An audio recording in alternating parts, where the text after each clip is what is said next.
Bismillahirrahmanirrahim. Assalamualaikum warahmatullahi wabarakatuh. Syukur alhamdulillah, senang sekali rasanya kita bisa berjumpa lagi di channel ini.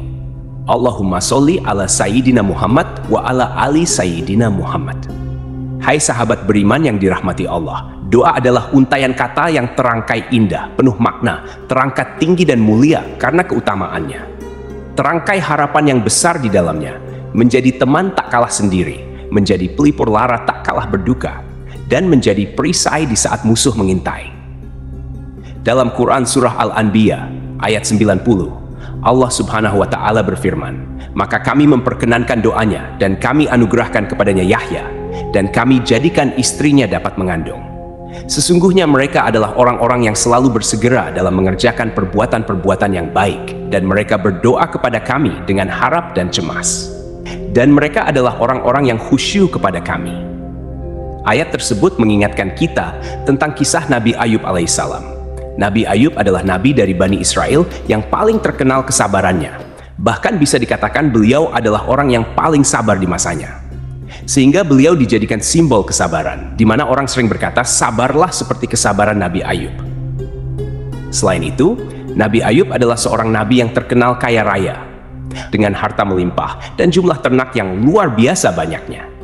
Meski demikian, Nabi Ayub tetap tekun beribadah kepada Allah dan tidak henti-hentinya melakukan kebajikan.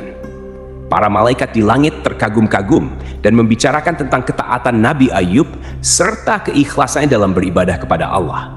Iblis yang mendengar pembicaraan para malaikat ini merasa iri dan ingin menjerumuskan Nabi Ayub agar menjadi orang yang tidak sabar dan celaka. Mula-mula, Iblis mencoba menggoda Nabi Ayub agar tersesat dan tidak bersyukur kepada Allah. Namun usahanya ini gagal. Nabi Ayub tak tergoyahkan. Iblis kemudian menghadap Allah, meminta izin untuk menguji keikhlasan Nabi Ayub. Iblis berkata, "Wahai Tuhan, sesungguhnya Ayub senantiasa patuh dan berbakti kepadamu, senantiasa memujimu. Tak lain hanyalah karena takut kehilangan kenikmatan yang telah Engkau berikan kepadanya. Ia ingin kekayaannya tetap terpelihara. Semua ibadahnya bukan karena ikhlas, cinta, dan taat kepadamu. Andai kata ia terkena musibah dan kehilangan harta benda, serta anak-anak dan istrinya, belum tentu ia akan tetap taat dan ikhlas menyembahmu." Lalu Allah berfirman kepada Iblis, "Sesungguhnya Ayub adalah hambaku yang sangat taat kepadaku. Ia seorang mukmin yang baik. Apa yang ia lakukan untuk mendekatkan diri kepadaku adalah semata-mata didorong iman yang teguh kepadaku. Iman dan takwanya takkan tergoyahkan hanya oleh perubahan keadaan duniawi. Cintanya kepadaku takkan berkurang walaupun ditimpa musibah apapun yang melanda dirinya, karena ia yakin bahwa apa yang ia miliki adalah pemberianku yang sewaktu-waktu dapat aku cabut daripadanya atau kujadikan berlipat ganda. Ia bersih dari segala tuduhan dan prasangkamu. Engkau tidak rela melihat hamba-hambaku, anak cucu Adam, berada di atas jalan yang lurus. Untuk menguji keteguhan hati Ayub dan keimanannya pada takdirku, kuizinkan kau menggoda dan mencoba memalingkannya dariku. Kerahkan seluruh pembantu-pembantu untuk menggoda Ayub melalui harta dan keluarganya. Cerai beraikan keluarganya yang rukun, damai, dan sejahtera itu. Lihatlah sampai di mana kemampuanmu untuk menyesatkan Ayub hambaku." Setelah itu, Iblis dan para pembantunya mulai menyerbu keimanan Nabi Ayub alaihissalam. Mula-mula mereka membinasakan hewan ternak peliharaan Nabi Ayub, disusul dengan membakar lumbung-lumbung gandum dan lahan pertaniannya. Iblis mengira Nabi Ayub alaihissalam akan berkeluh kesah setelah kehilangan ternak dan pertaniannya. Namun ternyata Nabi Ayub alaihissalam tetap berhusnudzon, berbaik sangka kepada Allah, segalanya ia pasrahkan kepada Allah. Harta adalah titipan Allah yang sewaktu-waktu dapat saja diambil kembali.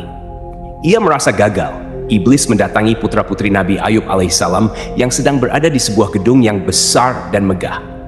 Mereka menggoyang-goyangkan tiang-tiang gedung sehingga gedung itu roboh dan membuat anak-anak dari Nabi Ayub alaihissalam yang berada di dalamnya meninggal dunia. Hai Iblis, mengira usahanya kali ini akan berhasil menggoyahkan iman dari Nabi Ayub yang memang sangat menyayangi putra-putrinya itu. Namun sekali lagi, Iblis harus kecewa. Nabi Ayub tetap berserah diri kepada Allah. Memang ia bersedih hati dan menangis, tetapi jiwa dan hatinya tetap kokoh dalam keyakinan bahwa jika Allah yang Maha Pemberi menghendaki sesuatu, tak ada seorang pun yang mampu menghalanginya. iblis yang masih belum puas lalu menaruh bakteri di sekujur tubuh Nabi Ayub sehingga beliau menderita penyakit kulit yang sangat menjijikkan. Lebih parahnya lagi, para tetangga Nabi Ayub alaihi salam yang tidak mau ketularan penyakit yang diderita Nabi Ayub akhirnya mengusirnya dari kampung mereka.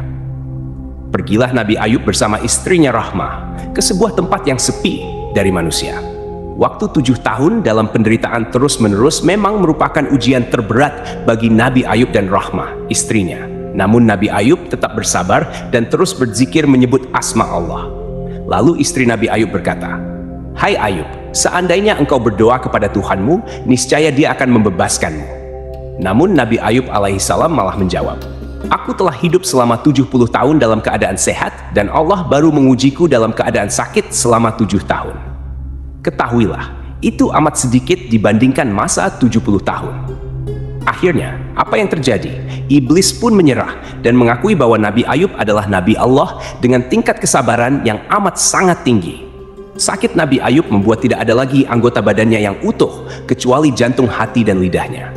Dengan hati dan lidahnya ini, Nabi Ayub alaihissalam tak pernah berhenti berzikir kepada Allah. Sampai suatu ketika, lantunan zikir Nabi Ayub dijawab oleh Allah.